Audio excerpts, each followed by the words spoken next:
बाबा जी और हुजूर जी की प्यारी साध संगत। जी राधा स्वामी जी, साध संगत जी, बाबा जी, सस में बाबा जी ने सत्संग में गहन शब्दों आध्यात्मिक संदेश दिया, जिसमें आत्मिक विकास और जीवन के सत्य को समझने पर विशेष जोर दिया गया।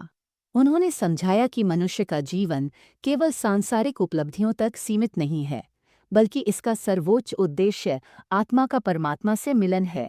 बाबा जी ने समझाया कि यह मिलन केवल भौतिक सुख सुविधाओं से नहीं हो सकता, बल्कि इसके लिए मन की शुद्धि और अंतर्मुखी ध्यान की आवश्यकता है। उन्होंने बताया कि सत्संग के माध्यम से व्यक्ति अपने भीतर के अज्ञान को दूर कर सकता है और आत्मिक शांति प्राप्त कर सकता है। उन्होंने यह भी कहा कि सच्चा सत्संगी वही है जो बाहरी आडंबरों से परे जाकर अपने अंदर की सच्चाई को पहचानता है। बाबा जी ने उदाहरणों और प्रेरणादायक कहानियों के माध्यम से समझाया कि किस प्रकार गुरु की शरण में आकर आत्मज्ञान प्राप्त किया जा सकता है। आज के सत्संग का मुख्य संदेश था कि जीवन की असली पूंजी नाम, सुमिरन और सेवा में निहित है। यदि मनुष्य अपने जीवन में इनको अपनाता है तो वह न केवल सांसारिक दुखों से मुक्त होता है, बल्कि उसे परम आनंद की अनुभूति भी होती है। बाबा जी के इस पवित्र उपदेश ने श्रोताओं के हृदय में एक नई चेतना और प्रेम का संचार किया, जिससे वे अपने जीवन में सच्ची भक्ति और आध्यात्मिकता को आत्मसात करने के लिए प्रेरित हुए। शब्द गुप्त जब रहा अनाम, शब्द प्रगट जब धरिया नाम। जब तक वह शब्द गुप्त था तब तक अनाम था, और वही शब्द जब प्रकट हुआ तो नाम रखे गए और 9 शब्द बना दिए गए। जब शब्द गुप्त होता है तब कुछ और ही अवस्था होती है। उस वक्त क्या होता है? पृथ्वी तत्व जल तत्व में समा जाता है, जल तत्व अग्नि तत्व में, अग्नि वायु में और वायु आकाश में। अंततः एक शब्द ही रह जाता है। नानक साहब ने इसी को समझाते हुए कहा, शब्द ही धरती, शब्द ही आकाश, शब्द ही शब्द भया प्रकाश, सब ही सृष्टि शब्द के पाछे, नानक शब्द घटे घट आछे। उन्होंने सारा खेल शब्द का ही बताया है। जो इस शब्द की गहराई को समझ लेता है वह तत्वों से आगे निकल जाता है। स्थूल, सूक्ष्म और कारण शरीर का वो वर्णन तो हर कोई करता है, लेकिन चौथे तत्व तक बहुत कम पहुंचते हैं, और 5वें तत्व तक तो कोई विरला ही पहुंचता है। जो 3 गुणों से आगे बढ़ जाता है वह चौथे में पहुंच जाता है, और वहां से शनै शनै गहराई में जाता है। वहां जाकर दुख समाप्त हो जाता है और आत्मा उस सुख सागर में लीन हो जाती है। उस सुख सागर में दुख की कोई छाया नहीं होती। बाबा जी ने एक कथा सुनाई। एक ब्राह्मणी थी, लोग उसे पांडव ब्राह्मणी कहते थे। उसने रामजी लाल से नाम लिया और गहरे अभ्यास में लग गई। एक दिन उसने खीर में राख बिखेर दी और उसी आनंद में खीर खा ली। लोगों ने पूछा, कैसा आनंद आया? उसने उत्तर दिया, ऐसा सुख तो कभी जीवन में नहीं आया। यह उस सुख सागर का आनंद था जहाँ संसार की विकृतियां समाप्त हो जाती हैं। सुख सागर में आए के मत जाइए हंस पियासा।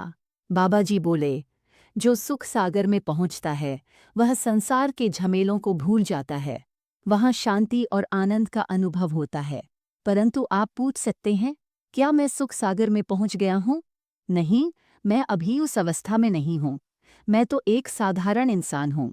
मेरे जीवन में भी दुख आए, संघर्ष आए। बाबा जी ने अपने जीवन की कठिनाइयां साझा कीं। मुझे भी दुख सहने पड़े, पर मैंने कभी सत्य और धर्म का मार्ग नहीं छोड़ा। मैंने कभी झूठ का सहारा नहीं लिया, न ही कभी किसी का अपमान किया। बाबा जी ने सभा की ओर देखते हुए कहा, सत्संगियों, यह जीवन संघर्षों से भरा हुआ है, लेकिन यदि सत्य के मार्ग पर चलोगे तो कोई भी बाधा तुम्हें रोक नहीं सकेगी। मैंने भी बहुत विरोध सहा, परंतु सत्य पर अडिग रहा। इसलिए सदैव सच्चाई और धर्म की राह पर चलना। उन्होंने आगे कहा, मेरा जीवन लोगों के लिए एक उदाहरण हो सकता है। मैंने संघर्ष किया, लेकिन कभी अपने सिद्धांतों से समझौता नहीं किया।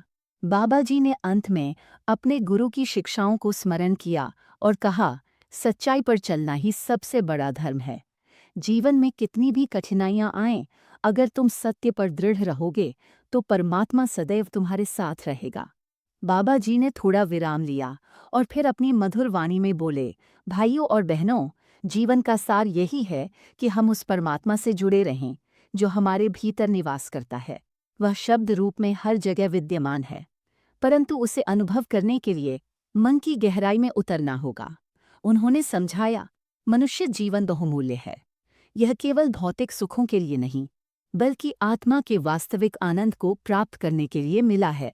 यह तभी संभव है जब हम उस शाश्वत शब्द को पहचानें और उससे एकत्व स्थापित करें। बाबा जी ने एक और कथा सुनाई। एक राजा था जिसे अपने वैभव पर बहुत घमंड था। एक दिन वह जंगल में शिकार करने गया और रास्ता भटक गया। भूख और प्यास से व्याकुल वह एक साधु की कुटिया में पहुंचा। साधु ने प्रेमपूर्वक उसे जल और रोटी दी। राजा ने पूछा, तुम्हारे पास तो कुछ भी नहीं है, फिर भी तुम इतने संतुष्ट कैसे हो? साधु मुस्कुराते हुए बोला, महाराज, मेरे पास उस शब्द का धन है जो अमूल्य है। यह धन मुझे भीतर से तृप्त करता है। मैं इस शब्द में लीन होकर आनंदित रहता हूँ। राजा ने जिज्ञासावश पूछा, यह शब्द क्या है? साधु ने उत्तर दिया, यह वही शब्द है जो सृष्टि की उत्पत्ति का कारण है। यह शब्द हर प्राणी में है, परंतु उसे अनुभव करने के लिए ध्यान और साधना की आवश्यकता है। बाबा जी ने कथा का सार समझाते हुए कहा, संसार के वैभव और विलासिता में सच्चा सुख नहीं है। सच्चा सुख उस शब्द में है जो हमारे भीतर नित्य बज रहा है, लेकिन हम उसे बाहरी शोर में दबा देते हैं। उन्होंने ध्यान की विधि समझाई। जब भी समय मिले, शांत स्थान पर बैठकर उस शब्द को सुनने का प्रयास करो। मन को वश में लाना कठिन है, लेकिन अभ्यास से यह संभव है। शुरुआत में मन इधर उधर भटकेगा, परंतु धैर्य और संयम से उसे साध सकते हो। बाबा जी ने कहा, जैसे एक किसान बीज बोता है और समय समय पर उसे सींचता है, वैसे ही साधक को भी धैर्यपूर्वक साधना करनी चाहिए। यह प्रक्रिया धीरे धीरे फल देती है, लेकिन जो इसमें दृढ़ रहते हैं उन्हें अंततः परम आनंद की प्राप्ति होती है। उन्होंने एक शेर सुनाया, मन का मैल मिटे जब अंदर, शब्द सुने बिन बाहरी शोर। जो लीन हो उस शब्द में, वही पाए सच्चा ठौर। बाबा जी से संगत ने सवाल जवाब भी किए। सत्संग में एक भक्त ने प्रश्न किया, बाबा जी, अगर मन को साधना इतना कठिन है तो हम कैसे सफलता प्राप्त कर सकते हैं? बाबा जी ने उत्तर दिया, बच्चे, सबसे पहले प्रेम से भरे हृदय की आवश्यकता है। अगर तुम्हारे मन में प्रेम और समर्पण है तो शब्द स्वतः प्रकट होगा। जैसे एक बच्चे को माँ की गोद में शांति मिलती है, वैसे ही आत्मा को उस शब्द में लीन होने पर शांति मिलती है। उन्होंने आगे कहा, प्रेम से बड़ा कोई साधन नहीं है। अगर तुम प्रेम और भक्ति से उस शब्द का स्मरण करोगे तो मन अपने आप शांत हो जाएगा।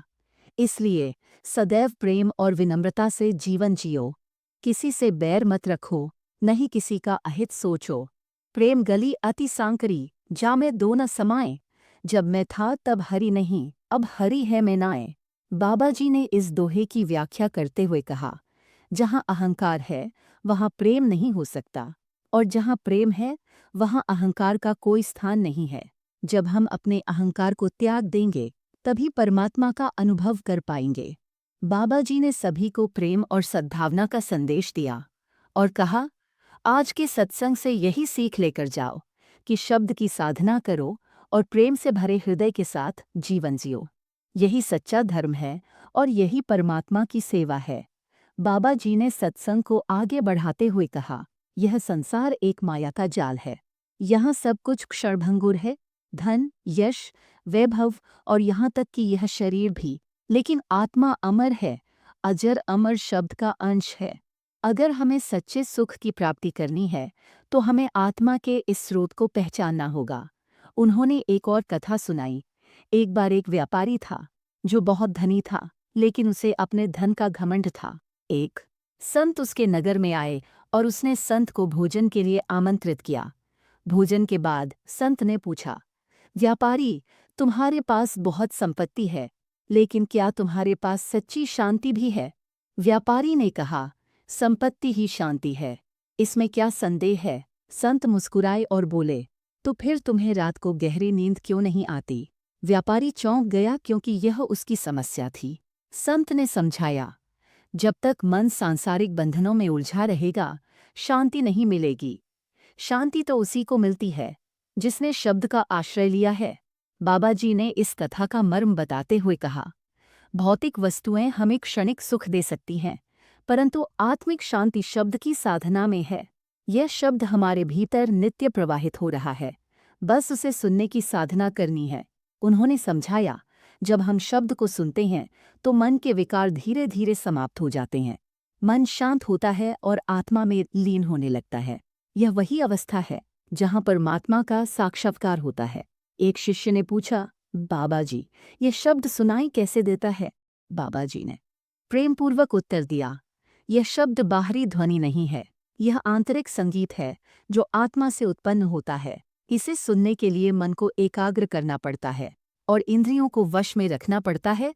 जब मन शांत हो जाता है तो यह शब्द स्पष्ट रूप से सुनाई देने लगता है।